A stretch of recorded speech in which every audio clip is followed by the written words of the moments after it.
Good afternoon. My name's Emma King. I'm the CEO of the Victorian Council of Social Service.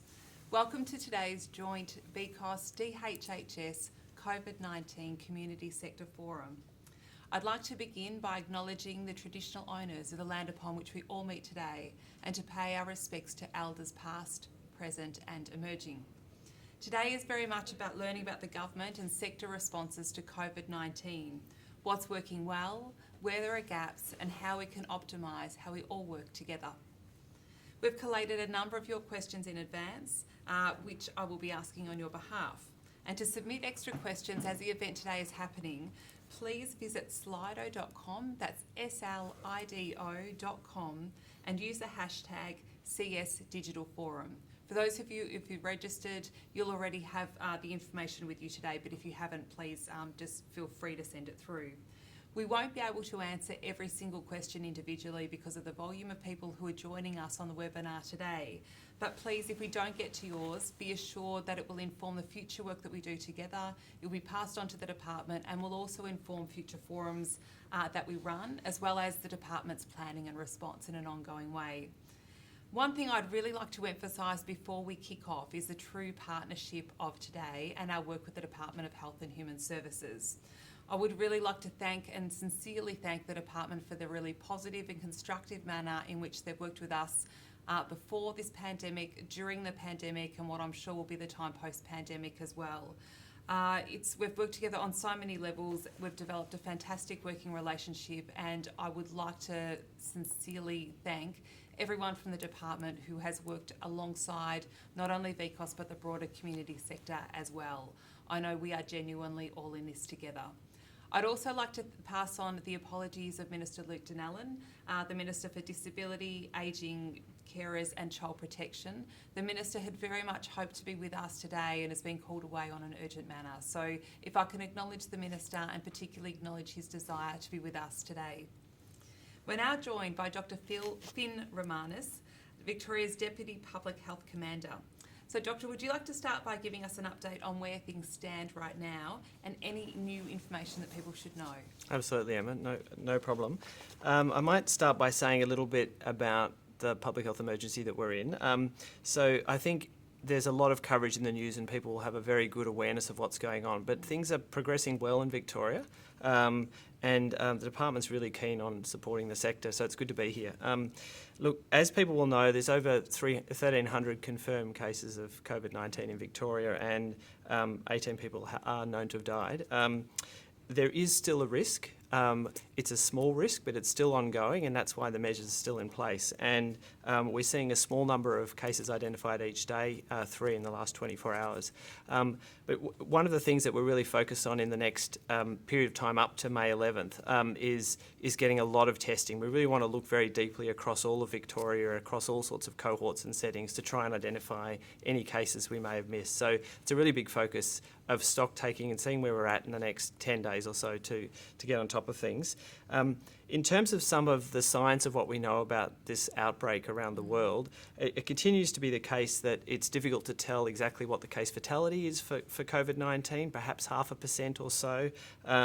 We're seeing still most cases are coming to light in adults, with less than 2% of cases in people aged under 15. We've got across the world around about 15% of households where there's a case, there's a second case. So it's a really quite infectious illness, and it can spread before people have symptoms, as everyone who's listening in will be really very aware.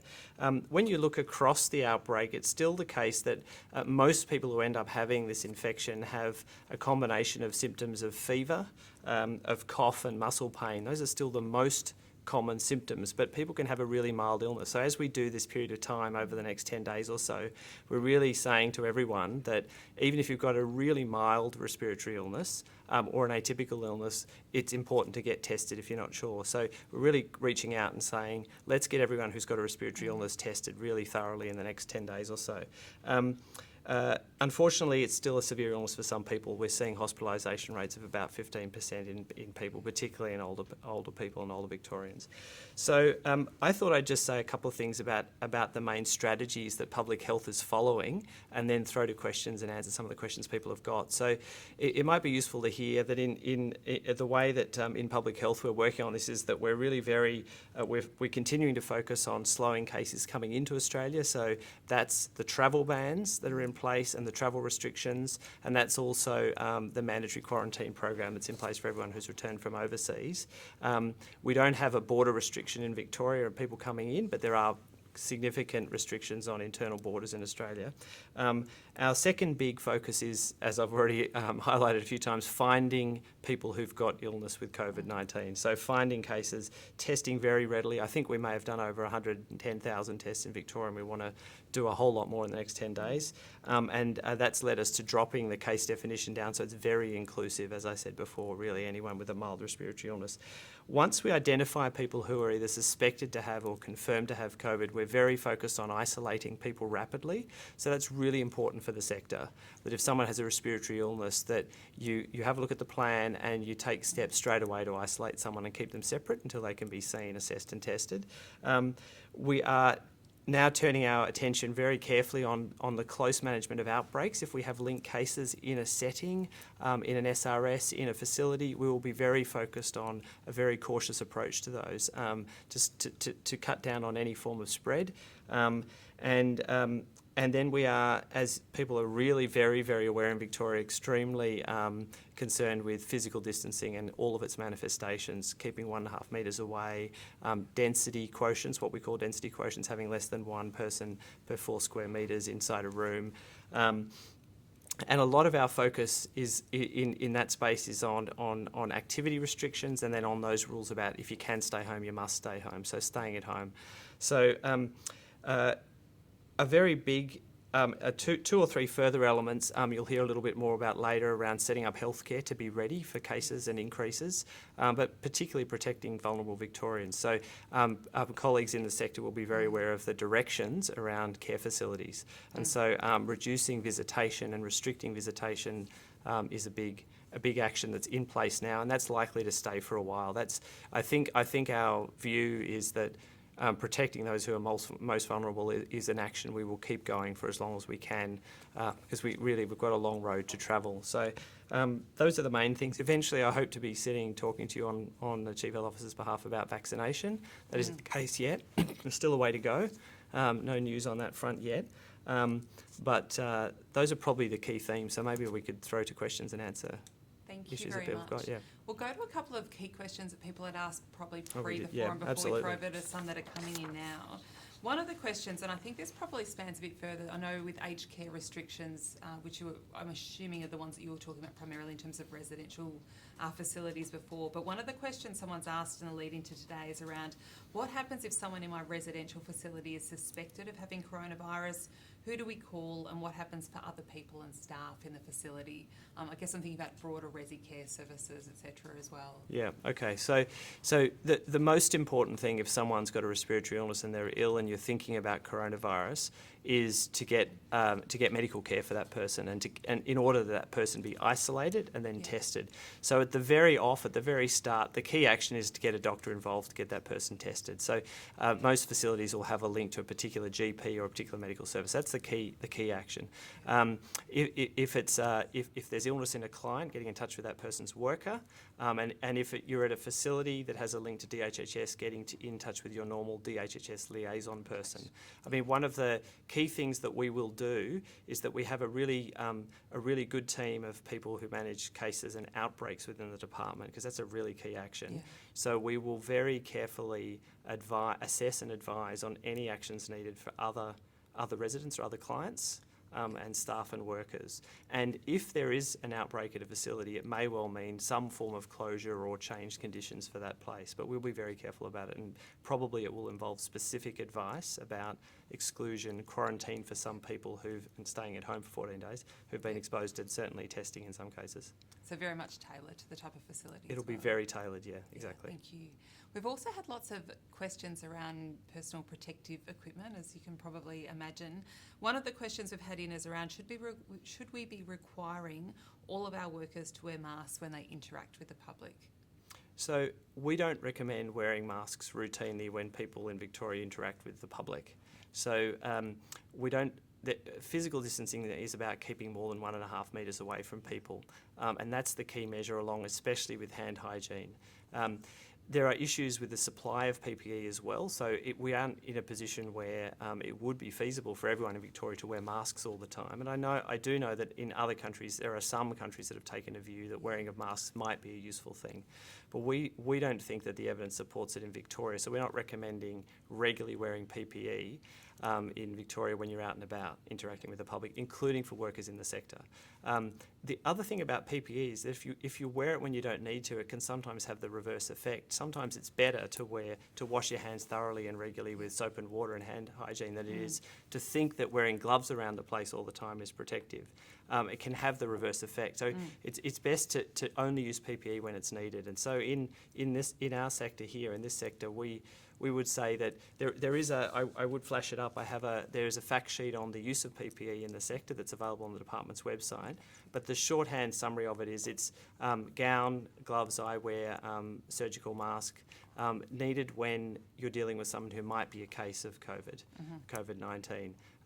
And occasionally gloves are required if you're dealing directly with body fluids, but mostly that full gamut of PPE with the eye protection, mask, gloves and gown is only really needed when you're dealing directly with a person who's suspected to or confirmed to have coronavirus. Yeah. Thank you. One of the other questions we've had in is around are Aboriginal people more at risk of COVID-19?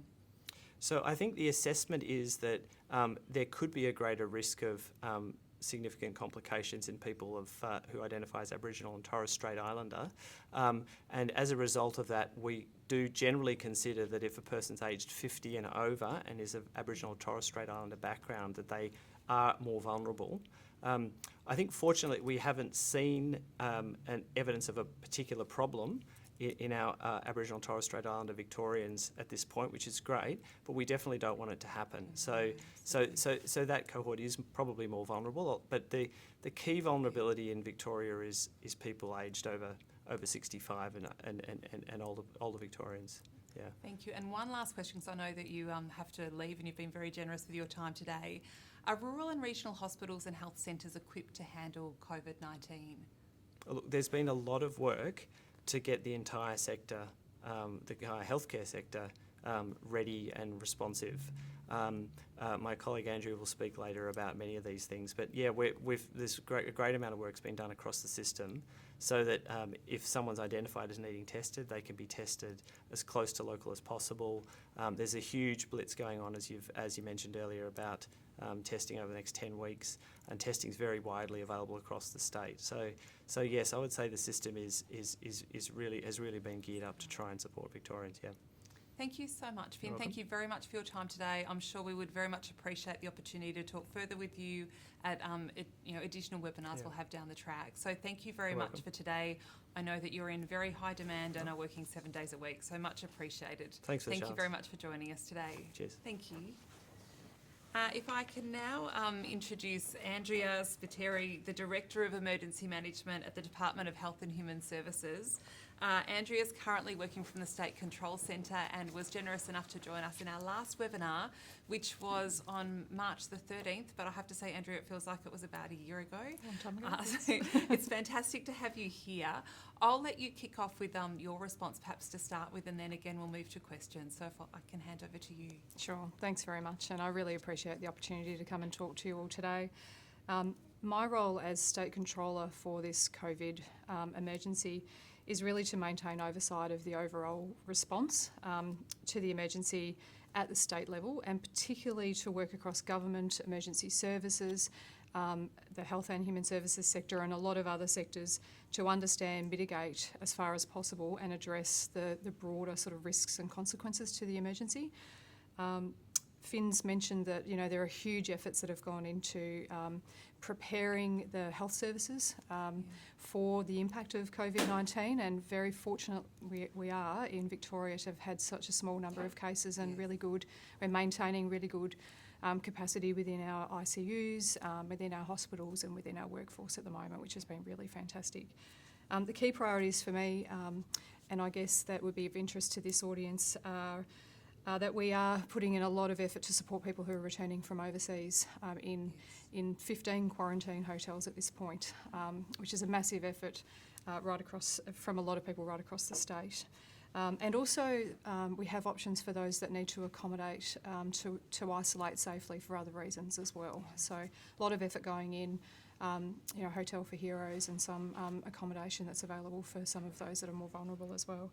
And we're working really closely through the State Relief Coordinator to ensure that we've got food relief going out to people as well, and working closely also with Food Bank and others to ensure that we've got supply chains that are then bringing food into the normal food relief networks and systems as well, and also to provide personal support. So there's been outreach provided into the community as well for people who've rung, requesting that sort of support. So working really closely in partnership with Red Cross, with Food Bank itself, with local government and with VCOSS as well. So that's a really important piece of work that is continuing. There's quite a lot of planning still being done around food relief and making sure that we have the food supplies. And I know you've got some questions on that too. Certainly we're working closely with local governments and this week started making some referrals to local governments to be able to access local agencies and work with local supports that are available to try and connect people who are feeling more isolated as this emergency continues. And then I guess the weather that we're seeing over the next couple of days, we know that we will get other emergencies during this COVID-19 pandemic. It'll go for a number of weeks and months to come. So we are preparing really carefully to make sure that we can provide emergency relief to people who need that as a result of other emergencies safely during the COVID pandemic as well. So it's just a taste of a range of things that we're working on at the moment. They are our key priorities. Thank you, Andrea. And just as I jump into questions, just to acknowledge the extraordinary work that you're doing and have been doing over a protracted period of time as well. One of the questions that I have, as you mentioned, is around food, because I think it's such a stark need for people. One of the questions we've had in is around people who've been calling for food relief. They haven't been able to get it quickly enough. So in this particular question, the person has said, well, look, we've just started buying food and providing it to clients ourselves. What's the process for getting food relief for clients, and can we get reimbursed for emergency relief that we're providing? Yep. So I think it's really important to escalate some of those issues, particularly through into local government or into us directly into the department. We know that there have been some shortages in supplies, but that's starting to it's starting to right itself now. Yeah. So through our partnership also with the Department of Jobs precincts and regions as well, they've done a lot of work with the wholesalers and with the supermarkets as well to ensure that there's a flow of food supply that's coming back into the sector. So certainly I know the supplies for Food Bank Victoria have increased substantially over the last couple of weeks, and we're certainly seeing the supplies back on the shelves in the supermarkets as well. So I think it's really important to link in with your local government emergency management coordinators at this point to find out whether there are any points that, any pressure points that we still have in terms of supply. I recognise that may be still the case in regional and rural Victoria, so please link in with those local governments. We have a very clear pathway up to the State Relief Coordinator and then into the supply system and into Food Bank as well to be able to address those issues. Thanks, Andrea. One of the other questions, we've had actually lots of questions around mobile phones and people having potentially no credit on, they either don't have a mobile phone or they've got no credit on their mobile phone. And that means then for services they're not able to get in contact with their clients at all. It goes to things like court dates, etc., or other important things. Is there any way that we can get people phone cards, credit, mobile phones to give to people who need them? Yep. So again, we're aware that the Salvation Army have been providing some vouchers in terms of credit in particular, and some local governments have also been providing some support in this area as well. We know how important it is for people to be able to access telehealth options as well. We know that a lot of people are not going to their normal appointments. We really encourage people, and if you can encourage people as much as possible to maintain their normal appointments, but we know that they're down. So it is important to be able to access those options through telehealth, through the phone or through the web as well. So I would encourage community service organisations to connect through with local government. There is some support there as well. The department does have an initiative that is being developed at the moment that will include some brokerage funds that will be available through local governments into local agencies to start to tackle some of those issues that are not necessarily just food, accommodation or personal support, but are some of those other material needs that people have during this time, and certainly recognise how long some of this is going for as well, and so it starts to tax people's resources too. Yeah. Absolutely, thank you. Could you talk a little bit about what's happening with planning for relief and recovery? Yep. So relief planning is definitely underway. So that is being led at the state level by the State Relief Coordinator. So that's a position within the State Control Centre that works to me as the State Controller. We've had some really great work that's been occurring with all of the relief partners. So as I mentioned some before, but Red Cross, Salvation Army, VCOSS is involved in that as well, and also through MAV and local government, which is really starting to ramp up at the local level now as well. Relief really is focused on meeting those really sort of last resort needs. So we are still encouraging people to access support through family and friends, and through some of their other social networks. I know that can be a little bit different, and difficult when you're physically isolated, and the social distancing. But we do have support. We do have food packages that are available for people who must isolate because they're a case or they are a close contact of a case and they're out of food. So that support is there, and I really encourage anyone with any relief needs, encourage people to ring the COVID hotline. They can get through to someone. They can have someone actually ring them back as well, and quite frequently. So Red Cross have been ringing people back each day or each week, just to check in on them and make sure that they're getting the support that they need. So just go to that hotline, and that's the way that relief needs can be met. From a recovery perspective, we are thinking about, well, what are some of those longer term consequences? We know mental health in particular is a really key consideration at this point. We know that we're seeing some statistics that show that people are anxious and they are worried, and as I said before, they're not necessarily accessing their normal supports.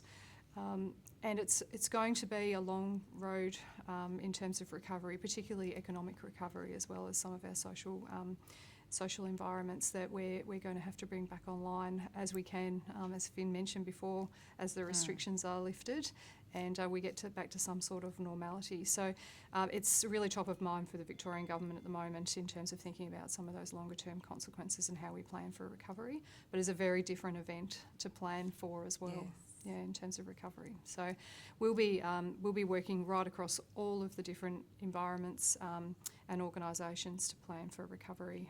So stay tuned when we get to that point where we swing into action, when we start to see maybe some of those restrictions lifted and the cases completely flatline. That would be great. That would be fantastic. Yeah. Now, Andrea, I think we've run out of time with you today. I know we've had a whole host of questions coming in. If I could just assure anyone who's listening, we'll keep hold of those questions. Sure. We'll send them through to you and look at how we can make answers to those available, because we're happy to kind of distribute that information as well. But if I can just say a huge thank you again. I know you are an incredibly busy woman who is, again, working around the clock, and it's been fantastic to have you working just hand in glove with VCOSS every step along the way. We really, really appreciate it, and as I know, do the broader community sector as well. So thank you very much. Thank you. Thanks again. Thank you. And our final and our main guest today is DHHS Deputy Secretary. I'll just let him step into his seat. Argiri Alisandratos will be well known to many of you as the DHHS Deputy Secretary for Children, Families, Communities and Disability. Argiri has been very generous with his time, not only today, but also Argiri, I think, in the entire time you've been in your new role, which you had stepped into with expanded responsibilities not long before the pandemic hit as well. We've got Argiri all the way through to 2 o'clock, so lots of time with questions, so please don't hesitate to get your questions in. We'll have lots of chances to get through many of those today. But first of all, before we kick off on questions, Argiri, would you like to just sort of kick off with the current state of play from your perspective as well? Thank you. Thank you, Emma. And can I also begin by acknowledging traditional owners of the land that we meet on today and pay respects to elders past and present. And again, thank you, Emma, to you and the team here who have been a fabulous support for us. And I echo your views earlier on about the strong partnership that we've been able to have and progress and work closely together in the range of initiatives and supports that we've been putting out, without which we could not have done it. And so I particularly want to thank you and the team here at VCOSS. Equally, I want to thank all our community service organisations right across our sectors for the incredible work that they've been doing. You heard a little bit from Finn earlier about what the public health response has been. You've heard from Andrea about what the emergency response and the state control response has been. But equally, the other piece is what we and all our services and all our sectors are doing out there right across the state in supporting people that require our support at this unprecedented time. So I just want to really call out that work that each and every one of member organisations and community service organisations have been doing. It's my pleasure to be here again, and I know it feels like a lifetime ago, but it's only just over a month since we did the last one, Emma. So an incredible period of time that we've all been in, and an incredible breadth of work that we've all been able to do. And I want to talk a little bit about that today and give people a little bit of an update, and then obviously more than happy to take questions. As you said, I'm here till the end, and we'll stay with the questions and try and answer as many of them as possible. But before I dive into the update from the department, I just want to call out a couple of things front and centre, which is any new information that we have about the current state of affairs is hosted on the DHHS website. And I just encourage people that is the single source of truth, and people should go there, because that's where we're continually updating the information that we are providing to our services and to the public more generally out there. And the other element of that is the funded agency channel, which also hosts the COVID-19 plan for Victorian community services sector, and all our sector-specific plans which are hosted up there. So again, I encourage people to go to those primary websites, use the material, get the most updated information, because as we've always talked about, this is an evolving environment. So we're continually integrating new evidence, new information, and updating those plans to be fit for purpose in terms of the work that each of our service sectors is currently doing. I also want to talk a little bit about government, and you were talking earlier on about recovery planning, and Andrea talked a bit about that work. But government has really pivoted in quite a remarkable way when you think about it, given the gravity of the situation that we find ourselves in. Created a new crisis cabinet to really pull those coordinating ministers together and to be the primary decision-making body for the state in response to COVID-19. So you can see from that perspective, government decision-making really integrated, whole of government planning on it. Equally, the machinery that sits around government, the bureaucracy, the departments, the agencies, also are playing a much more integrated whole of government approach. And we have to, because this cuts across all program government lines, and we have to pull together a much more connected response to the many sort of challenges that we are facing at the moment. Equally, we're seeing that on the community services sector space, and I have been just absolutely flabbergasted, really, but in a positive way, about the work that community service organisations and our sectors are doing to connect with each other, to bring more connected responses for people that require that sort of response. So I think it is a time that really necessitates us all pulling together, leaning into each other, both from a government perspective and from a community services perspective, if we're going to get through this, support those people that absolutely require our support, and we know there are many vulnerable members of our community and those who've got additional needs that we need to support. on that point, Emma, I think the Community Services Sector Plan, again, is our one point of bringing all that planning that we've done for the sector. It's our guiding piece that we have pulled together, and again, as I've said earlier on, continually looking at how we update that, iterate that, and bring the most up-to-date information. It hangs together because there are a whole range of other subsector plans that go into a much more level of detail about care services, as an example, in the out-of-home care space, child and family services, child protection information and advice for our sector partners, the family violence and sexual assault plan, the homelessness services plan, the disability sector plan, and the neighbourhood house plan. So again, we're trying to cover the breadth of environments and service sector activities and providing that guidance and support to those plans. And I think it is absolutely important to note that those plans have not just been stood up because a few of us have got together and thought, good idea, let's sort of calibrate them in this way. They have been informed by our sector partners who have talked to us and bring the intelligence on a daily basis in about what's happening out there, what the impact of the current circumstances are on the various populations that they are serving, and how we tune those plans in a way that gives them the right support, the right guidance, and is informed by the Chief Health Officer and the advice and the directions that he and his team put out on a regular basis. So I think, again, encourage people to go and have a look at those plans, to use those plans, and to keep talking to us in the various forums that we've got across all of those service streams to look at how we update those to make them as fit as possible for the circumstances and the evolving nature of it. I want to touch a little bit on budget because I know this is a hot issue. It has been a hot issue for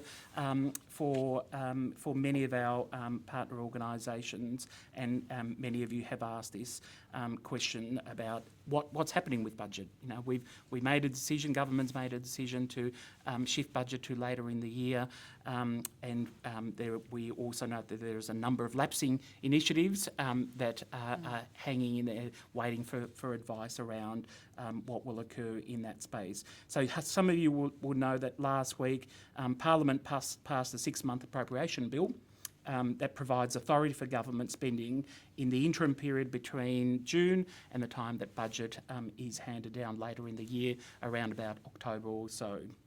So on that basis, government is now deliberating of those elements, particularly those budget elements that have been lapsing, what's the advice that we give to our sectors, and hopefully what we'll be able to do is give some assurance about the continuity of those budget allocations on the back of this appropriation bill until such time that a formal budget announcement is made later in the year. So we're getting closer. We're working hard to give that really accurate advice to many of our sectors that are waiting for that advice. So hopefully in the not too distant future, Emma. Finn talked a little bit about PPE, and I know this has been another hot issue. Many of our services concerned, as the question earlier on pointed out, and Finn's response around, do we have to have the right sort of equipment? When do we wear the equipment? How do we use the equipment? And have we got sufficient supply? And clearly we are continuing to work very, very hard at finding the right supply, but we've got sufficient capacity to be able to respond to those areas of concern when we do have a situation that requires equipment to be allocated out. So we've got a process, we've documented that process for our community service organisations, and we've got a mechanism for how we deploy that equipment out to services should they require, particularly bed-based services, which we know can be more acute and can require more of that equipment to be delivered in a more timely way. So continuing to work on that one, Emma. I'm sure there will be more questions on that, as there always is, and then whole of government and state government focus on increasing the supply around PPE.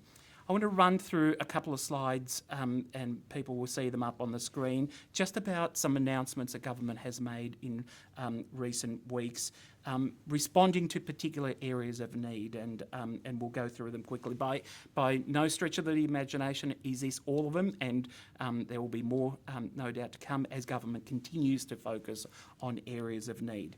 But if I start with the children and families one, you will see that that we had a $77 million package of support invested into the child and family services system in recognition of the challenges, the stay-at-home requirements, the quarantine requirements, the impact on children's safety and women's safety in terms of how we respond and give capacity out to our sectors to be able to be responsive and prepared, particularly for as we come out of the restrictions, and be able to respond to those needs, but equally how we respond now through our telecare and our more mobile approaches to the way that we are responding to vulnerable children and families. And $46 million of that package will go to increasing frontline worker capacity, again, supporting vulnerable families to access key services such as maternal and child health services, childcare, kinder, schooling support, coaching families about coping strategies, reinforcing critical and physical distancing activity for our families, and helping vulnerable families connect with social media and video conferencing applications in the way that we are able to provide that support to them.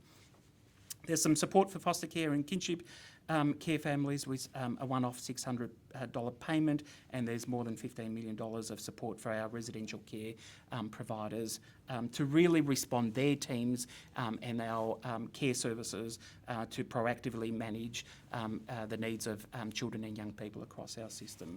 So that's a huge investment and a significant investment of support for children and families. On the mental health side, the Victorian Government announced $59.4 million in funding to support mental health system to help meet demand as Victorians reach out for help and with stress and isolation and uncertainty during this crisis. And we've all talked about what this means for some segments of our community, and this is in response to those people that will require that. The package is designed to assist those who already struggle with mental illness, as well as those who are experiencing it for the first time due to public distancing measures. So a number of features in that package. $17.8 million to begin the first phase of rollout of 170 extra youth and adult acute mental health beds, which I think is a really important initiative. Nearly $7 million to help mental health services deliver support for people with severe mental health via phone and video support and telehealth.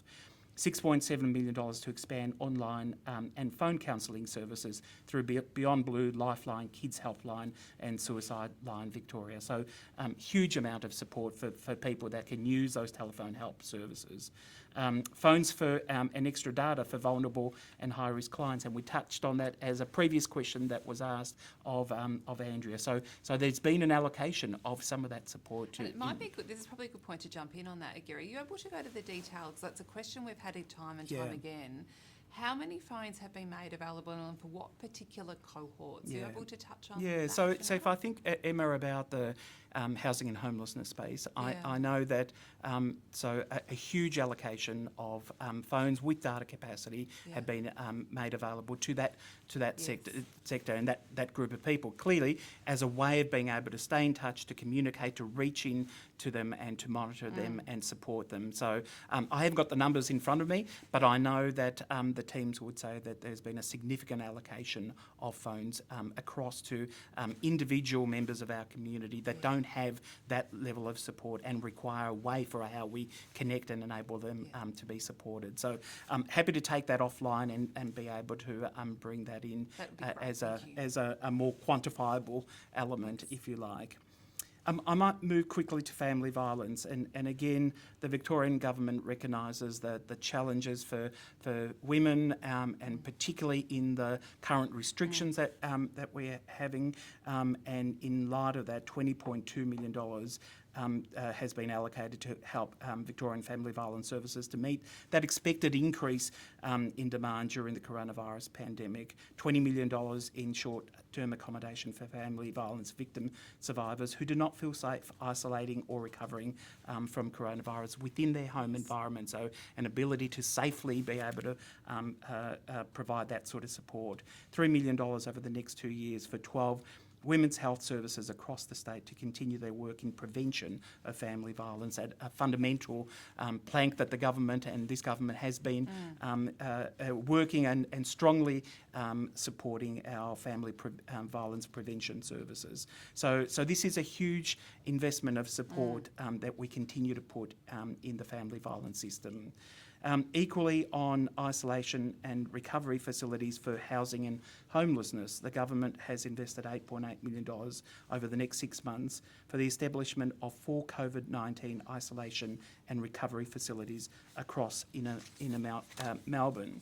And these facilities assist more than 200 people experiencing or at risk of homelessness who are at greater risk of contracting coronavirus due to the inability of being able to self-isolate. So an important element of support for those facilities. They're operated by Anglicare Victoria, Brotherhood of St Lawrence, Launch Housing, Sacred Heart Mission, Vincent Care Victoria, St Vincent's Hospital, Melbourne will lead the clinical health response to all of those facilities. So I want to call out to the work that those services are all doing. And more funding for Victorian homelessness organisations, $6 million package will support homelessness agencies to help fund temporary housing for those who need it most in both metropolitan and regional areas, and a number of private rental brokerage assistance as well that will be provided. So as you can see, government is listening carefully, understanding the needs of many of our groups and those that have additional needs and are more vulnerable through this crisis that we are in, and responding to those needs. What that means, in effect, is many people across our community services organisations now engage above and beyond what they've already been doing to provide that critical support to all of those people across our state. So it's a continuing effort, Emma, and no doubt there will be more announcements that will be made.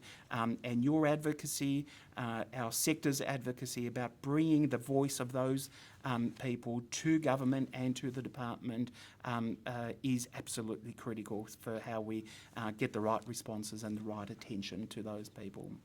Thanks, Argiri, and thank you for a really comprehensive overview as well. I think, as you say, one of the things that has been fantastic really around during a time of pandemic has been watching the level of responsiveness that's happening really quickly, and I think an openness from government and departments more generally around saying, look, we're naming up these things, these are announcements that we need to get out really fast, but we're doing this really quickly, so keep working with us, name up what's working, name up what we've missed, and I think that openness is very much appreciated. Yeah. One of the key things that's come up in a number of questions prior to today is also around people who are on temporary protection visas, because they're very much left out. They have no access to Centrelink, no income, food insecurity, high levels of anxiety and risk. I'm just wondering whether there's anything that you're able to say about that at the moment, Argiri. Yeah, so it's an important issue, Emma, because clearly we don't want to leave anyone behind during this time, and for those people, it's even more critically important that we support. So Minister Foley made some announcements a couple of weeks ago, $59.4 million, keeping Victorians connected and supported through the mental health and wellbeing support and response package. So in that, there was Victorian Health Services providing free healthcare to patients being investigated and managed for COVID-19, regardless of Medicare eligibility and residence status. So I think that's important, that health responses are there to be provided to those people. Also stepping in to support people with seeking asylum, the Victorian Government committed $3 million to address rising asylum seeker destitution and vulnerability. Again, focused attention on those people, and the funds have been used to boost the capacity of specialist asylum seeker programs to deliver that crisis support to those individuals, including case coordination, basic needs, homelessness assistance, and increased access to mental health, GPs, legal and employment support. The funds have been directed to the communities where most people seeking asylum live, including areas such as Dandenong and Brimbank, where we have high concentration of population. And we're also looking at a whole range of engagements with a number of multicultural communities and people who have temporary visa holders, and there are some further announcements that will be made by government in the coming days and weeks, I think, Emma, on that front. So I think we see the desperation, don't we, for people who are on those Absolutely. temporary protection visas, and it was good to see the announcements around international students today. So Yes, hopefully indeed. the first of a number of things to Yep. come when we're looking at people who are quite frankly destitute, which I think we all Indeed. understand. One other question that we've had again in the lead into today is around hotel rooms. So we know that hotel rooms are being provided for healthcare workers who get sick or who are exposed to COVID-19. Any thinking around, for example, of disability support workers or family violence workers who get sick for the same reasons, if they're able to access similar support? Yes, there is some thinking about that, Emma. The initial response has been understandably towards health workers, emergency response personnel, given the critical role that they play. That is not to say that there aren't other roles within our care and support environment that aren't as critical and don't serve. So we are looking at opportunities for how we might incorporate some of those other roles and functions, if you like, into some of that hotel accommodation. It's not to say that there's been a huge take-up of those, but it's an important element that is there for those people that need to isolate and work and be away from their own home. Fantastic, thank you. That's really useful. And I think you touched on a number of the other questions we had here around family violence. I think you've touched when you gave your overview earlier. You Sure. probably picked those up. We can go over them again later. I think one of the questions we've had, I can see the questions moving as we're having a multitude of questions coming in as you've been chatting as well. One of the first questions we had was around the response to the pandemic and whether that's likely to focus on more sort of a place-based approach or alternatively more centralisation. I'm not sure whether you're in a position to be able to answer that whilst we're in the middle, but perhaps any initial kind of thinking that, I know there's a lot of place-based work that government was looking to or is undertaking at the moment. Be useful to perhaps get your thoughts around where that's at the moment. Yeah, so I think place has been, as you say, a focus for government. How we strengthen place and communities within place continues to be a focus of government. You heard Andrea talking about the role of local government in that and our work with local government about how we support local communities. So it's not that you can step away from a place-based response and centralise that. I don't think that sort of is an option for us in terms of the pandemic planning. We have to have both. You know, what does it mean for a metropolitan environment, but what does it mean out into our regional and rural environments, and how do we create the infrastructure of support that is ready to respond to the pandemic, and, you know, notwithstanding the wonderful work that our public health officials have done in terms of stemming the infection rate and flattening the curve, as we now keep talking about. We've got to continue our efforts to be prepared right across the Victorian environment, and place will be fundamental to how we organise and provide those supports. So no indication that we're stepping away from a strong focus on place and our communities within that. Thanks, Argiri. The next question we've had in relates to single mums who are non-residents and who've lost jobs and can't access Centrelink benefits. Does the Victorian Government have a way to support these families? Yeah, yes. So again, at my earlier point, government does not want to leave anyone behind, particularly single mothers in this question with children, and the consequences of not being able to provide that financial support. Now, I'll take that on notice, Emma, and just come back to you with some more comprehensive advice about that. But I am confident that we are looking at all of those parts of our community, and particularly those cohorts and families that require that more significant attention. That would be great, thank you. I know there'll be many people watching today with Indeed. very keen interest in that. The next question goes to when the restrictions, or if the restrictions are lifted on May 11th, and knowing that this may well be a very graduated process in any case, and none of us are quite sure what that will look like. Is there a concern about the virus moving into winter, given common colds and flu? There was some media today, I think, around some shortages around the flu vaccination as well. So, again, reflections that the department's having around, I know there's a lot of thinking about what does this mean? Sort of hit date of May 11, the time of the year that we're at as well. I think a great question that would have been good for Finn to be able would have been here good. I know I was thinking it's a bit unfair to put that on you, actually. But I think the what underlies that question is what planning are we undertaking? One, as we move closer to May the 11th and government makes some decisions, and there is active consideration to all of those elements about how we transition through the restrictions and what we scale back to and how that will evolve. And the Chief Health Officer, Brett, and his team giving critical advice to government around that. So I think you'll see more of that coming, Emma. Equally, how we plan for, as we know, going into winter and going into flu season. So notwithstanding some of the news today about shortages of flu vax, I know a number of us put my hand up, have already had mine, and encourage people to keep going and getting their flu vaccinations in preparation. But we'll take some of that question again on notice and be able to frame a more comprehensive response on that one, Emma. But there is significant planning happening for us as we transition through this phase and then think about that winter period and all that brings with it within the overlay of COVID-19 as well. Thank you. And I'm sure you'll put that on the department's website as well, as you said. Yeah, it's absolutely. that really important thing about having that single source of truth. Indeed. And if I can just emphasise as well, when VCOSS, we put together our COVID-19 bulletins, we always have a link back to the DHHS website because you're updating it constantly. And it's really important that we're keeping that single source of truth and all links going back to that. We know this is a time where rumours abound, and it's really important that we've actually got a single source of information. Agree, and I can't emphasise that enough.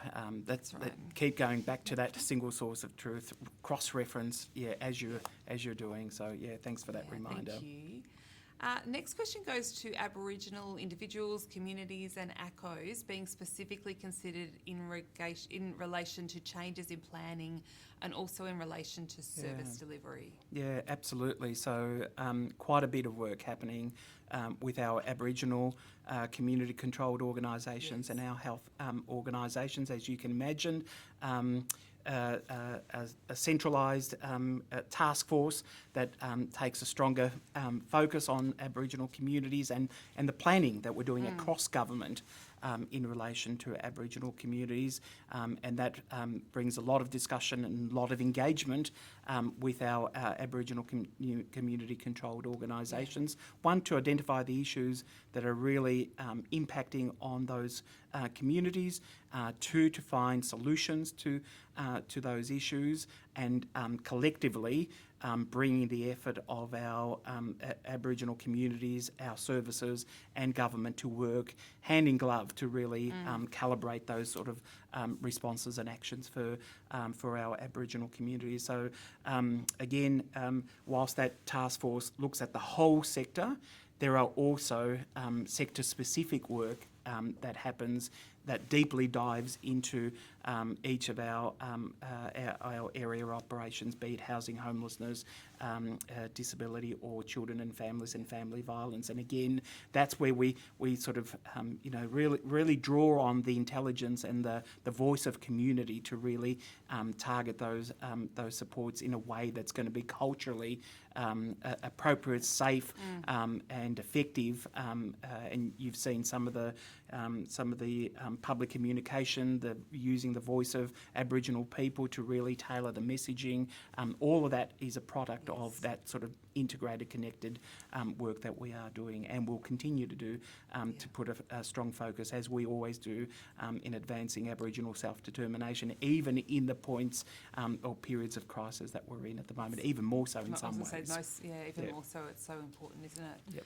Yep. In terms of, Is there any further detail on the new model of care for specialist services, specialist family services teams? Yeah, it's a good question. So fair to say we're in rapid design as we speak, Emma. So we've got a number of our stakeholders working closely with us again, pulling our collective efforts, understanding what people have done out there, drawing on the evidence that we've been able to collect over this period of time and beyond, to really tailor a model of support that really builds immediately off that sort of more tele support, given that we're having to manage in through different mediums, but equally prepare for, as we come out of the restrictions, to be ready to support families.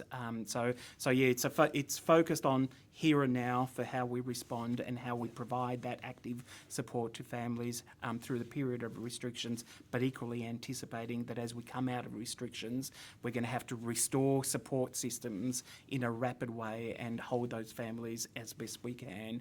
So this will be a really fantastic contribution to the sort of support system that provides for vulnerable children and families across the state. So I'm hearing rapid design underway and a Rapid bit more to design. come. Is Yep, that a fair way indeed. to Yes, say? indeed. Yeah. Yep, fantastic. And no doubt you're working with various community sector organisations. Absolutely. in terms of Yeah. pulling that We together as well. again, none of this we can do on our own.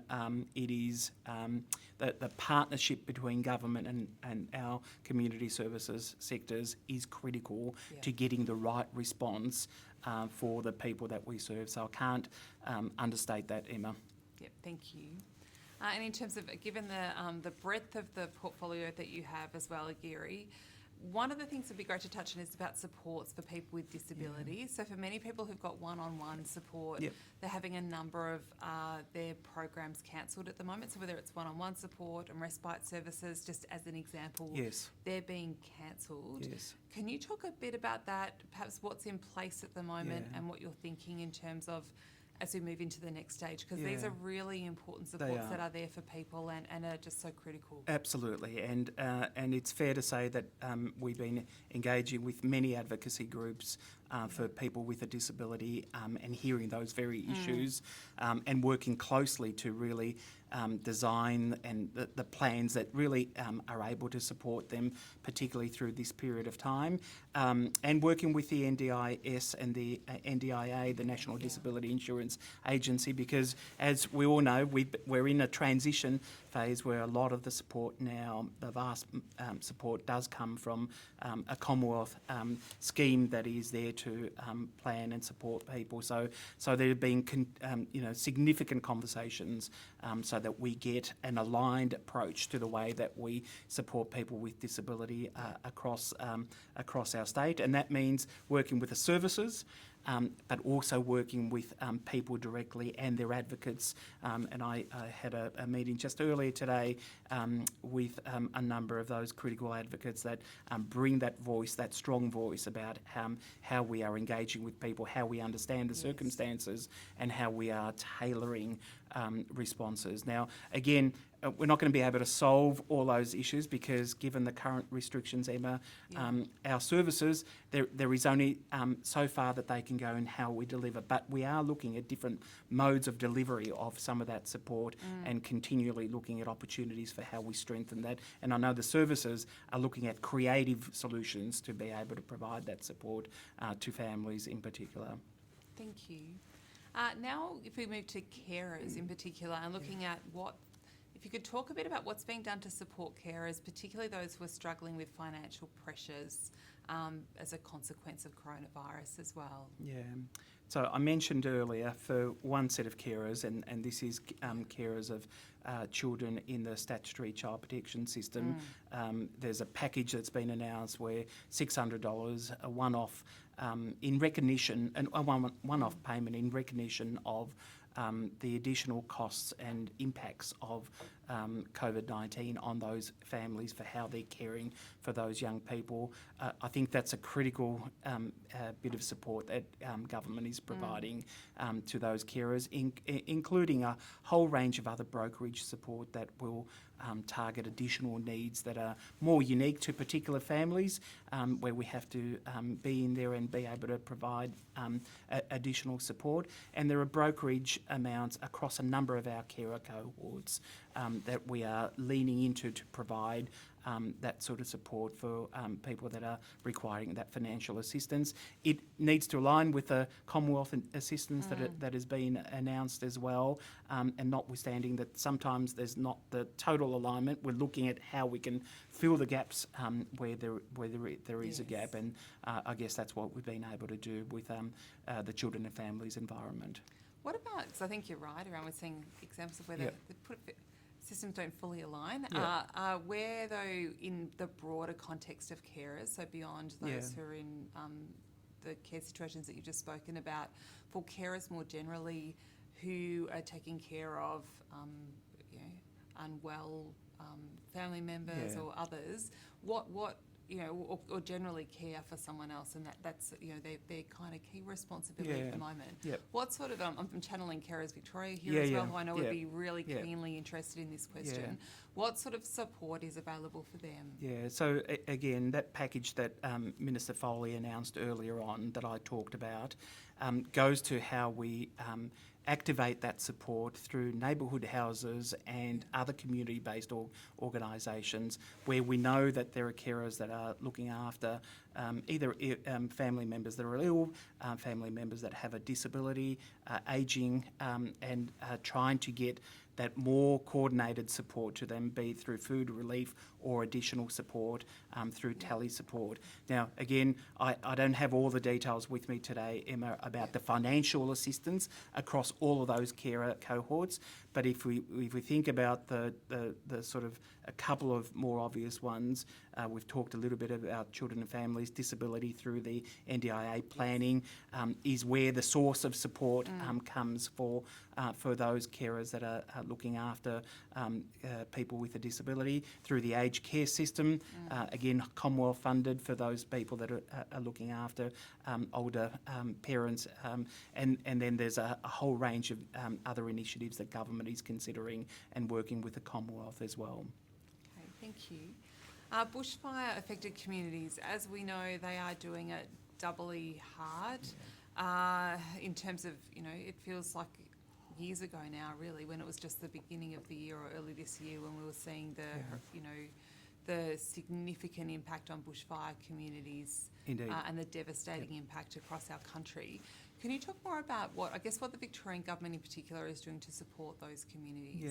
So interestingly, Emma, I was talking to the CEO of Bushfire Recovery Victoria last week, and Lee reminded me that new agency, new organisation announced by government at the point of the midst of it, one of the biggest bushfire events that we've seen, focused on supporting communities to recover. That work continues, albeit that we've had to modify the way that we've undertaken that recovery work. But Bushfire Recovery Victoria is the primary agency that is coordinating whole of government effort on how we restore and support community recovery in those bushfire affected communities. So Lee and his team continue to do that work, continue to engage with communities, continue to roll out financial support into those communities to restore and assist their recovery. Of course, as I said, they've had to really modify the approach on the back of the pandemic and on the back of the restrictions, but that focus continues, and government is continuing its strongest support to those really massively affected communities across our state. So, and we know even in the best of times, it's so hard for bushfire affected communities where people's attention can often start to move elsewhere, but they're still feeling the impact so deeply. That's right. And for many of those communities, as they've just coming to out of that sort of intense period of time, dealing with all the emotions, dealing with all the practical elements of how do we recover from this, are hit with a pandemic, a worldwide pandemic, and everything that goes with that. So we've got to double down hard on the way that we think about those communities, and I know Lee and his team are doing a marvellous job out there. Okay, and we'll do whatever we can to assist in terms of getting Yes, information thank out you. there Yeah. as well. So a particular question around residential care and what's being done for kids who are in residential care during coronavirus. Yeah. Again, I refer back to that $30 million package that is for kids in out-of-home care. Extra support for our community service organisations that are running and supporting kids in residential care, extra support for cleaning, extra support for health support for those kids. This is a hard environment particularly given the restrictions for young people in the care environment, and particularly how we get them to stay within home. Their home is typically a 4-bed residential care service. I need to call out the wonderful work that our residential care workforce has been doing, just like all our workforce. But again, to be able to change the operating approach, be able to encourage kids to stay within the care environment. School undertake schooling at home. Some of them are going to education facilities as well. But that's been a huge task and quite a dedicated focus from our residential care workforce to really pivot and support those young people in a way that is challenging. Equally, we've been doing lots of work with Victoria Police to really provide an understanding and a mechanism for how we enforce those stay-home restrictions, and particularly for young people that may not be as compliant, and other populations, cohorts across our populations. Yeah. So we've been working closely with Victoria Police to really get a much more nuanced approach and a way for an understanding and some discretion to be given to those members of our community that will struggle to understand and interpret the stay-home provisions. Yes, I think it's hard enough for any of the kids, isn't it, when school's not Indeed. on, all activities are cancelled, all the rest of it, let alone for those who are living in resi services as well, it's compounded. Absolutely. So to say that really need to work very closely with police and other things that you're talking about now being incredibly important. Indeed, as and well. I should say, Emma, none of this is perfect, right? So I don't want to give an impression that we've got it all, dusted, fixed up completely. This is an evolving environment, and we are working closely with our sectors to really fine-tune those approaches and responses, and equally find different ways for how we respond. So, and we're relying heavily on our sector colleagues to be able to bring that intelligence into the design environment. I think it points down to the partnership component though too as well, doesn't it? When I think from the beginning, as we all said at the beginning of the pandemic around, there's lots happening very quickly, and it's really important they're all open to saying we can try and come up with the best solutions in the world, but we're going to have to keep coming back and looking at how do we refine, how do we do better.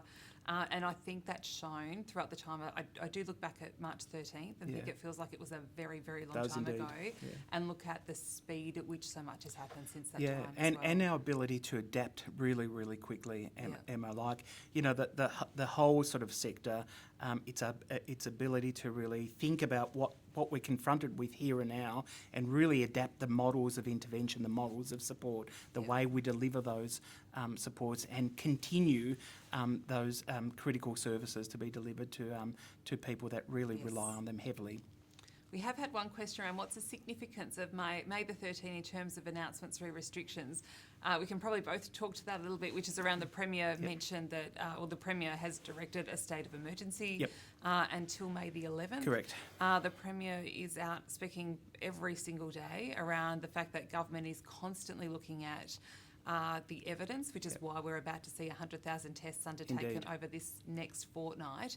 Keeping in mind that we'd had about 100,000 tests, I think it was 104,000 in the lead up of the pandemic to date. There's now 100,000 tests over the next fortnight. So government is looking very keenly at saying whatever happens post May 11, they're very keen that it be evidence-based and people are given as much notice as possible. So we will always turn first and foremost to the Chief Health Officer how we take the advice from the Chief Health Officer and look at a very careful approach of what we do next. Yeah, So absolutely. I don't know if there's anything No. to add I to think that, that's Argiri. right. I think lots of advice from, as you say, the Chief Health Officer, Crisis Cabinet, being the primary decision making body for government on how we transition and what happens beyond 11th of May and what restrictions look like at that point.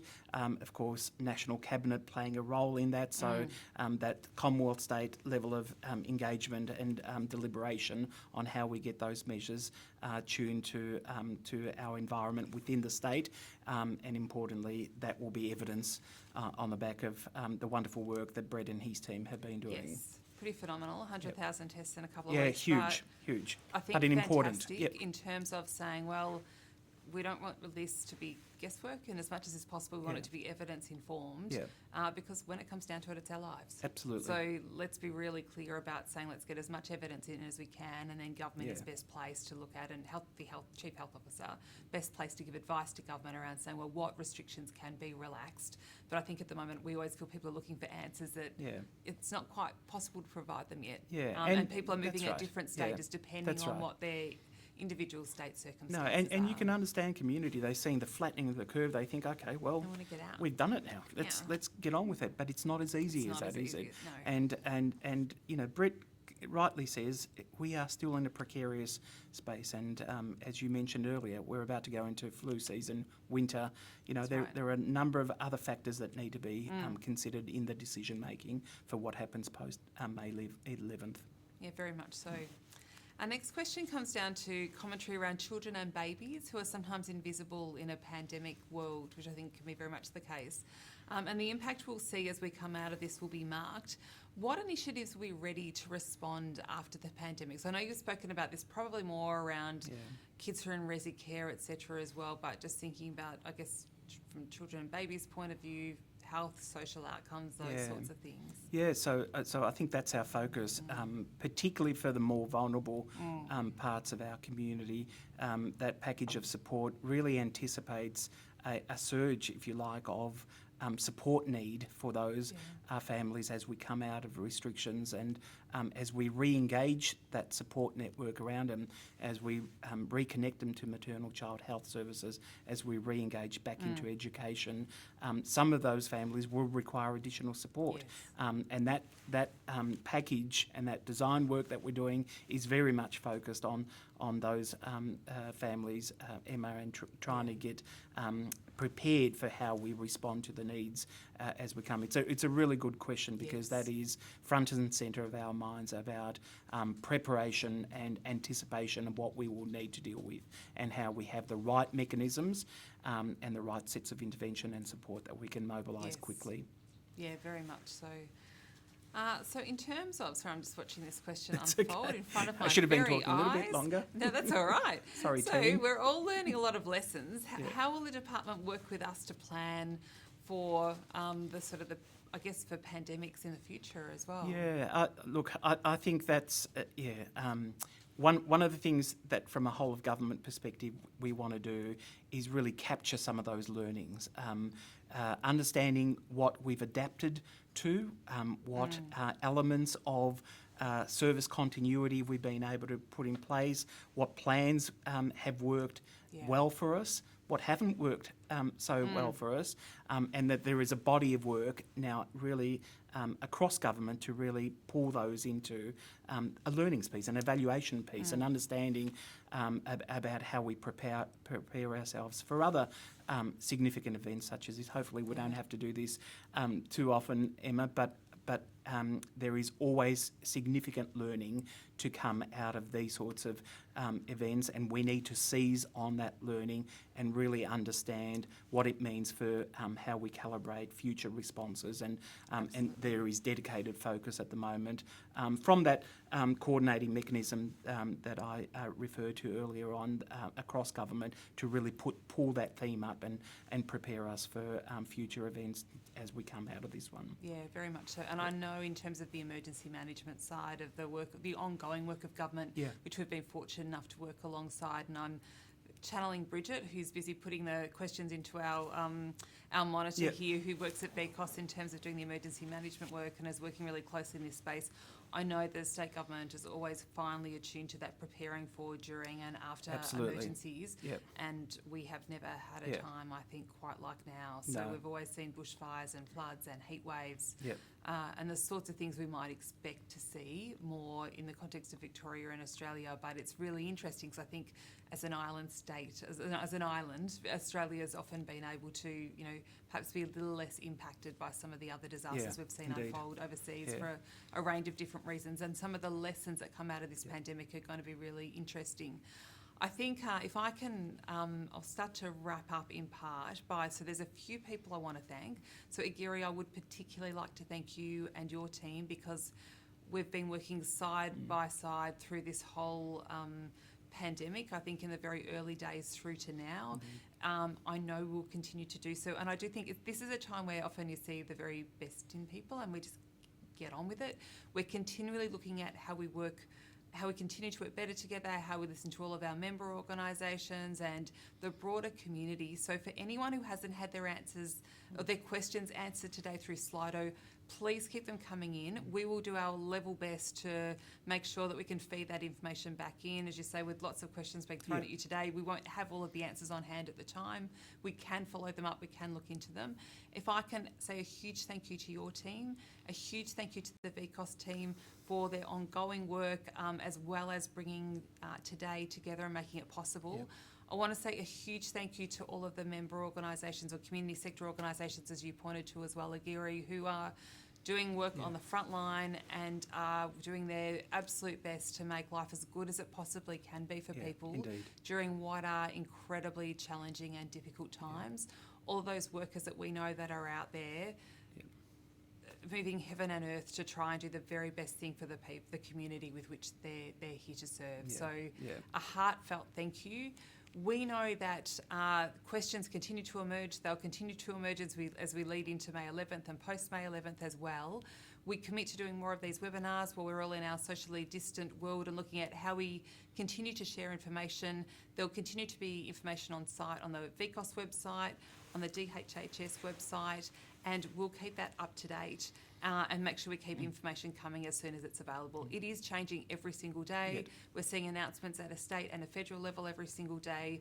We'll do our best so that people have a one-stop shop that anyone who's listening can go to say, look, I know I can get the information that's relevant today. I can really zone in on the information that's most relevant to me right now and how I can get that. So I think it's fair to acknowledge that these are incredibly uncertain times. We keep hearing that they're unprecedented because it's true. They are. So we are generally all in this together, and it's about how we navigate through. So a huge thank you to everyone involved in today and to everyone listening who is out there working and doing their incredible best to deliver the absolute best that they can for their communities as well. So a big thank you, and we look forward to joining you at future webinars and to joining you again today. So thank you very much.